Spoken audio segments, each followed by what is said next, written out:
안녕하세요. 저는 이번 설교의 실제를 맡게 된 전만영 교수입니다. 여러분과 얼굴을 맞대고 수업을 해야 되는데 지금 코로나19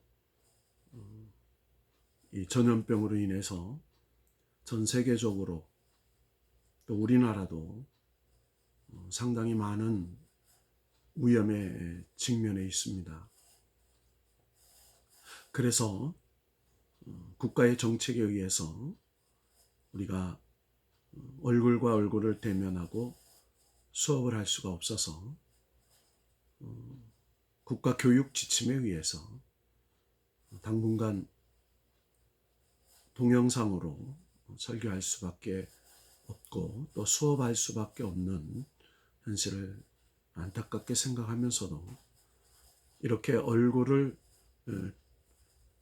동영상으로 대면하는 것만으로도 참 감사하게 생각하고 주의 이름으로 2020학년도 1학기 설교의 실제 수업을 여러분과 함께 할 수 있게 되어서 참 반갑게 생각하며 인사를 대신합니다. 먼저 오늘은 수업의 전반적인 오리엔테이션을 하겠습니다. 이 과목이 어떤 내용을 갖고 있는지 또 어떤 방향을 가지고 수업을 할 것인지 구체적인 수업의 목적과 또 수업의 개요, 수업의 과정은 어떻게 진행이 될 것인지 간략하게 소개하려고 합니다. 먼저 우리가 살고 있는 21세기의 사회는 전반적으로 급변하는 변화의 시대입니다. 속도의 전쟁이라고 할 수 있는 그런 시대에 우리가 살고 있습니다. 그래서 혁신, 개혁, 변혁, 혁명 이런 것들이 우리가 살고 있는 시대의 여러 분야에 대해서 말하고 또 그렇게 변화가고 있는 현실의 시대에 우리가 살고 있습니다.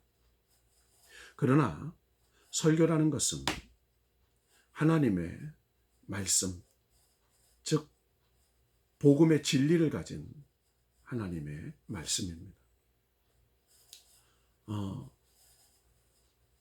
하나님의 말씀은 세 가지로 정의할 수 있습니다.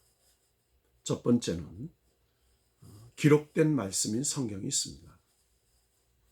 두 번째로는 보여주는 말씀인 성찬이 있습니다. 즉 예수 그리스도가 말씀이요. 그리고 예수 그리스도께서 십자가에 죽으시고 피 흘리신 그래서 주님께서 제정하신 성만찬이 보여준 설교입니다. 그리고 세 번째로는 기록된 하나님의 말씀과 또 계시되어 주시는 하나님의 말씀을 우리가 살고 있는 시대의 언어와 그리고 문화와 그리고 그 시대의 환경에 맞는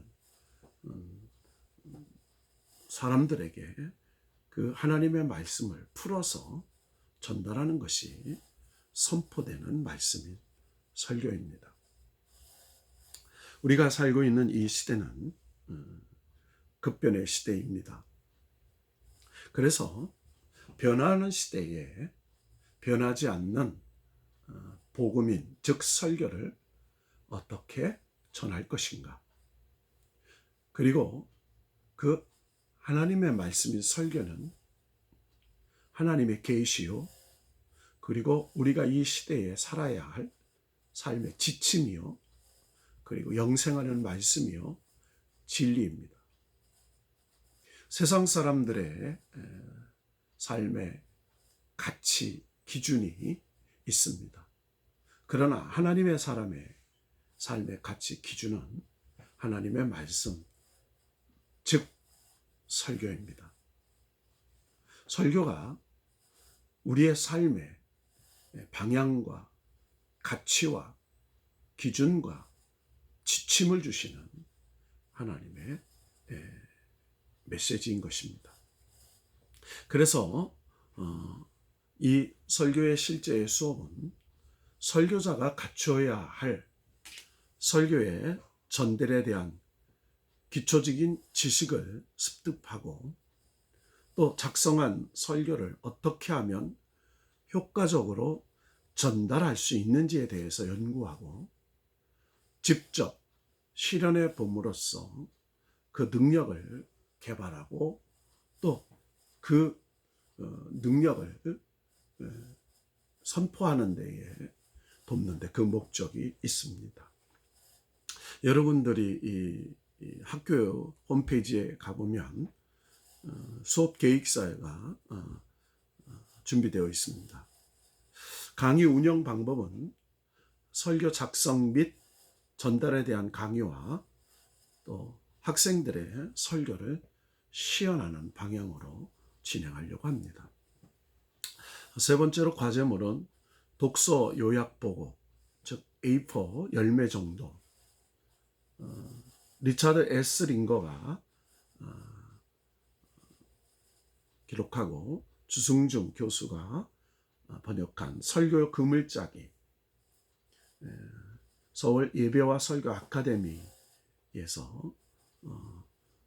출간한 그 설교의 그물짝이라는 책에서 독서 요약 보고서를 진행할까 합니다. 성적 평가 방법은 출석 40%, 과제물 20%, 그리고 중간고사는 없습니다. 그리고 설교의 실제 30%, 또 기타 태도, 또 여러 가지 평가의 10% 해서 진행하려고 합니다. 교재 및 참고 자료는 주교재로서는 첫째, 새롭게 설교하기 김은용 교수의 저서로 예배와 설교 아카데미에서 출판된 책으로 진행하려고 합니다. 두 번째 주교재는 리차드 S. 링거의 주승중 역 설교의 그물짜기, 예배와 설교 아카데미에서 출판한 책으로 진행하겠습니다. 부교재로는 성경적 설교의 원리와 실제, 주승중 교수의 저서란 책에서 진행하려고 합니다. 오늘은 강의 소개로 수업 오리엔테이션을 합니다. 그래서 몇 주간의 설교의 내용들을 좀 하면 연역법적 방법론, 또 귀납법적 방법론, 주제와 본문 분석, 그리고 대지설교 작성법, 강해설교 작성법, 그리고 귀납적 설교 작성법, 그리고 4페이지 설교 작성법, 그리고 본문 분석 설교 작성법.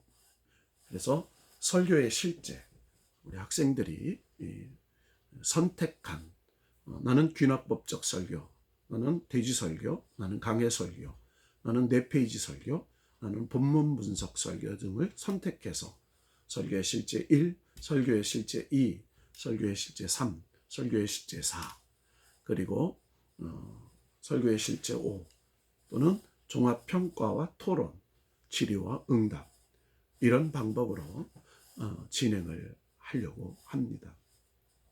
어쨌든 오늘은 이 설교가 얼마나 중요한가 라는 관점에서 우리가 잠깐 생각해 볼 필요가 있습니다.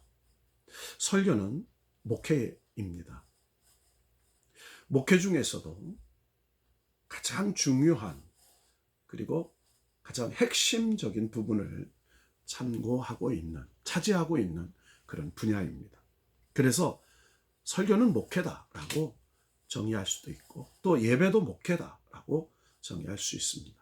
많은 사람들이 교육, 신방, 전도, 행정 이런 여러 가지를 목회라고 합니다. 물론 다 그런 것이 목회 한 분야지만 가장 중요한 것은 하나님의 사람들을 세우고 하나님의 사람들을 양육하고 하나님의 사람들에게 사명을 부여하는 또 삶의 가치와 기준을 제시하는 것은 하나님의 말씀인 설교입니다. 그래서 설교가 살아야 교회가 산다는 말이 있을 정도입니다. 또 목사의 삶이 곧 설교다 이런 말이 있습니다. 목회에 있어서 설교가 그만큼 중요하다는 것입니다. 목사는 설교로 살고 설교로 죽는 사람입니다. 목회라는 것이 설교이기 때문입니다. 설교가 얼마나 중요한가? 설교는 하나님의 말씀을 성도들이 알아듣기 쉽게 풀어서 먹이는 일입니다. 알기 쉽게라는 것은 성도들이 알아듣는 것을 말하며 이것은 귀로 알아듣는 것입니다. 그리고 마음으로 알아듣는 것입니다. 또 더 나아가 영적으로 알아듣는 것입니다. 이렇게 성도들이 설교를 알아듣지 못한다면 그것은 설교가 아니라 울리는 꽹과리에 불과할 뿐입니다. 오늘의 시대는 절대 진리를 부정하려고 합니다. 화려한 영상과 감성을 추구하는 포스트 모더니즘 시대에 살고 있습니다. 이런 시대 상황에서 주로 말에 의존해 설교를 해야 하는 오늘날 목사들의 고민은 더 깊어 갈 수밖에 없습니다.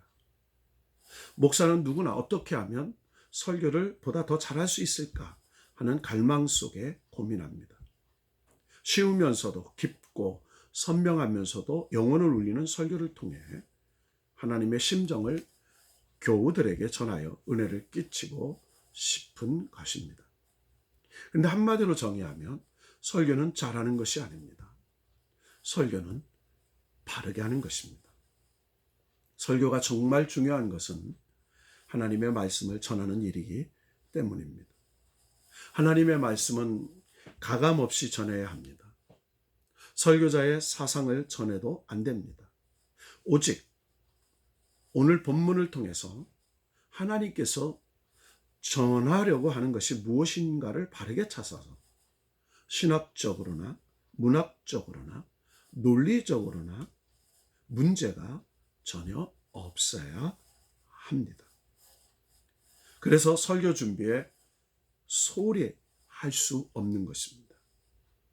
설교 준비를 소홀히 한다는 것은 나 자신을 무시하는 행위와 같습니다. 나를 하나님의 종으로 인정하지 않는 것입니다.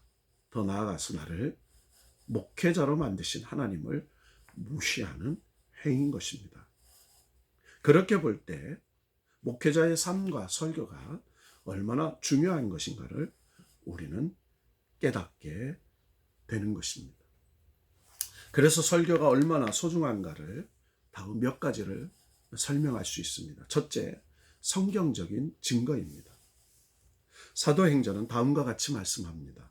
그때의 제자가 더 많아졌는데 헬라파 유대인들이 자기의 과부들이 매일의 구제에 빠짐으로 히브리파 사람을 원망하니 12사도가 모든 제자를 불러 이르되 우리가 하나님의 말씀을 제쳐놓고 접대를 일삼는 것이 마땅하지 아니하니 형제들아 너희 가운데서 성령과 지혜가 충만하여 칭찬받는 사람 7을 택하라. 우리가 이 일을 그들에게 맡기고 우리는 오로지 기도하는 일과 말씀 사역에 힘쓰리라 하니.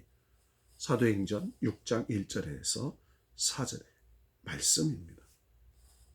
오늘날 설교를 통해 우리는 하나님을 만납니다. 그러므로 설교는 오늘날도 목회 활동들 중에서 여전히 1순위임에 틀림이 없습니다. 둘째, 실제적인 증거입니다. 듀크 대학의 윌리엄 목사가 침체기에 빠져 있고 수적으로 성장이 멈추었고 젊은이들의 출석도 저조한 교회에 부임을 했습니다. 그 상황을 타개하기 위해 그의 목회 활동에서 신방을 중시하지 않을 수 없었습니다.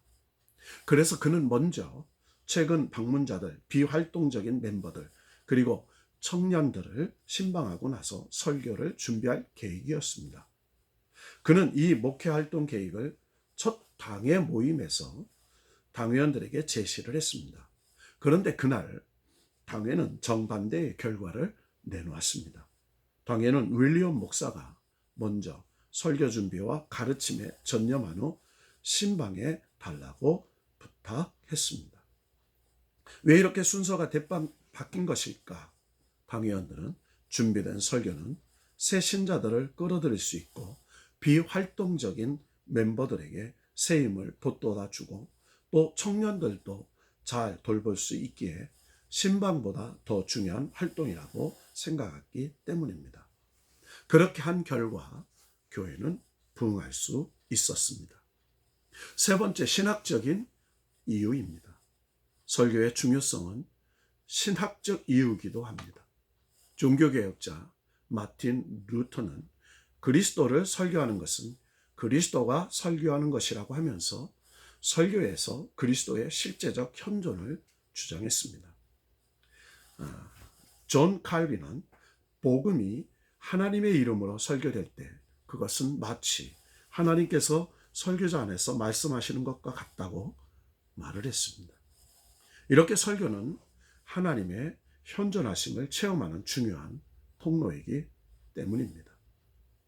지붕길리의 제자였던 하인리 볼링거는 1566년 제2 헬베틱 고백에서 하나님의 말씀의 설교는 곧 하나님의 말씀이다라고 하면서 종교개혁자들의 설교 이해를 역설했습니다.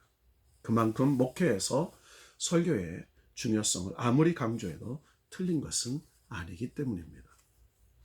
사랑하는 하구 여러분, 설교를 아무리 강조해도 부족함이 없습니다. 그 설교를 어떻게 준비하고 또 그 설교를 어떠한 주님의 심장으로 또 어떻게 전달할 것인가, 그것은 모든 목회자들이 가지고 있는 영적인 숙제입니다. 여러분을 제가 가르친다고 생각하지 않습니다. 저도 설교자로서 끊임없이 설교하는 목회자로서 어떻게 하면 하나님께서 인정하는 설교를, 하나님이 인정하는 바른 설교를, 삶을 변화시키는 능력 있는 설교를, 그리고 우리가 살고 있는 이 시대와 우리가 살고 있는 이 세계를 변화시킬 수 있는 하나님의 선포되는 말씀을 증거할 수 있는가 하는 이런 절대적 영적인 고민을 함께 나누는 그런 과목이 되기를 바랍니다.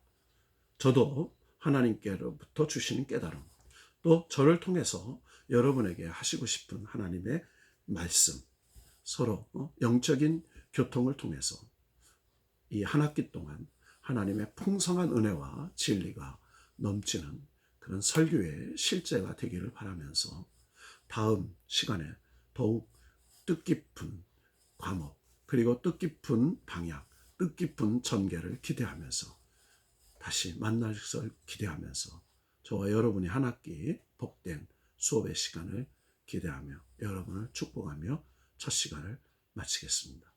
주의 이름으로 축복합니다. 감사합니다.